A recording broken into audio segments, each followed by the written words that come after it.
عائشة ام زيتونة؟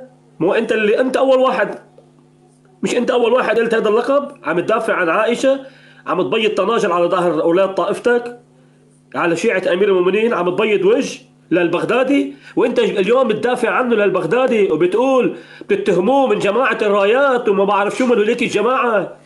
في فيديو يا احمد الامامي، راح نجيب الفيديو اللي هو معترف لما كمشوه القوات اللي بارك الله فيهم، هو اعترف انه انا كنت معاهم وشاركت معهم، بس لما انحرفوا صاروا يقتلوا باهل السنه والجماعه تركتهم. مو عيب تدافع عن واحد ارهابي؟ مو عيب؟ مو عيب يا احمد الامامي؟ مو عيب؟ انا شو غلطت عليه للبغدادي الارهابي؟ ها، قلت له جاي تمثل دور الحمامة السلام، لا شتمت ولا اهنت، جاي تدافع عنه ببسك بكل عين وقحة وتقول انه هذا غادر العراق ب 92 وما له علاقة بهالامور، عم تبيض صفحته للاسف. انت وكتبك وكل شيء بتقرا فيه ما نوثق فيك نهائيا. شو نفع الكتب اللي عندك يا احمد الامامي؟ تضحك على العالم. شو نفع الاحاديث تستدل عليها للوهابيه؟ شو نفع وانت عم تشتم باعراض الشيعه، واليوم انت تستغيب ناس مو موجودين ببثك يا احمد الامامي؟ جيب لي فتوى.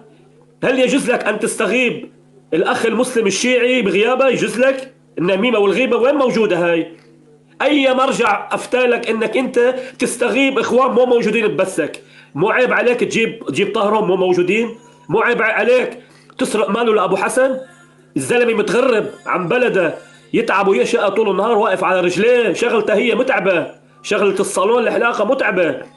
وثق فيك وامن لك يا ناكر المعروف، يا ناكر المعروف.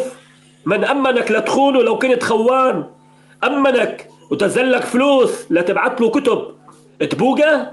مو عيب؟ حارتنا ضيقه وبنعرف بعض، لو انا لبناني بس بعرف بالعراق وبعرف كل شيء شو بيصير سوالف. تفتكر انت جايبهم من القمر للكتب؟ ما معروف سعرهم قد ايه يا احمد الامامي؟ مو عيب؟ باي حق وباي شرع وباي دين؟ ها، ما لمعلوماتك جاسم. انت بتصع